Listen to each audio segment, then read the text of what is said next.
How Bossy MEG was when Accuse Whitney Houston of deforming her wedding causing public blandness. Prince Harry and Meghan Markle's wedding guests went off at a Whitney Houston classic, according to actor Idris Elba. Guests at Meghan and Harry's wedding were mesmerized by Idris Elba's outstanding DJ set during the exclusive nighttime reception. BBC's One Extra Wrap host Tiffany Calver asked Elba, "What is the vibe of a Harry and Meghan wedding? What tune was the one that got everyone going crazy?" To which he said guests went off at Whitney Houston's I Want to Dance with Somebody and that the Duchess specifically requested Dr. Dre's Still Dre. "This is the first time we've learned such specifics," as Mr. Elba remarked in 2019 when requested to reveal which songs were included in the set. "That's not fair, so I'm not going to put their business out like that." Inquire of Meghan and Harry. In other news, Omid Scobie, co-author of Finding Freedom, the unofficial biography of the Duke and Duchess of Sussex, feels the Duke and Duchess of Cambridge's recent tour followed a more traditional framework than Meghan and Harry's tour in September and October 2019. Mr. Scobie believes that advisors and palace officials, not the royals, made the decision on how the tour should be organised. Appearing on Newsweek's podcast The Royal Report, Mr. Scobie ran through what he thought went wrong during the recent visit to Belize, Jamaica and the Bahamas by Kate and Prince William. He said a visit to countries with a colonial past and history deeply impacted by the slave trade should have prompted an acknowledgement of the past from the very onset of the tour. He then recalled how the palace did just that ahead of the tour Southern Africa of Meghan and Harry in 2019. Mr. Scobie said, "I think we have seen in the past where tours were able to set the tone from the very beginning. I remember being in briefings for the Sussex's tour in Southern Africa and how it was Buckingham Palace staff who really went out of their way to say this tour would be a little different.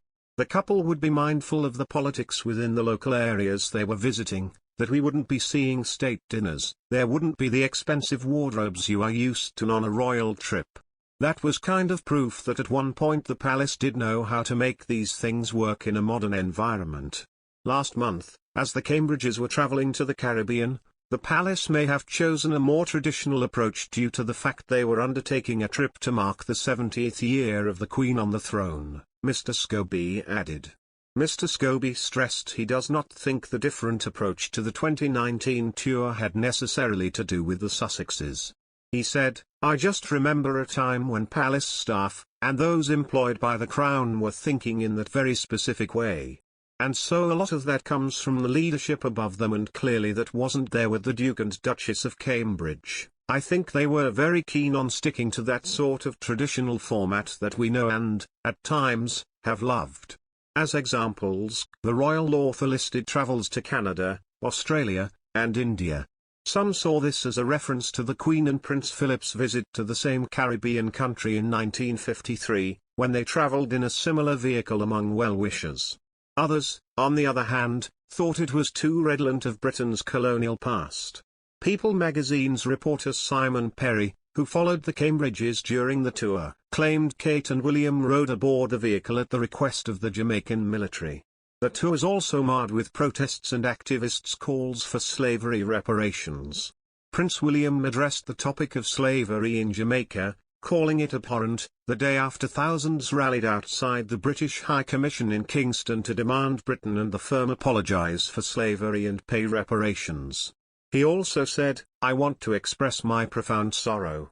Slavery was abhorrent. And it should never have happened.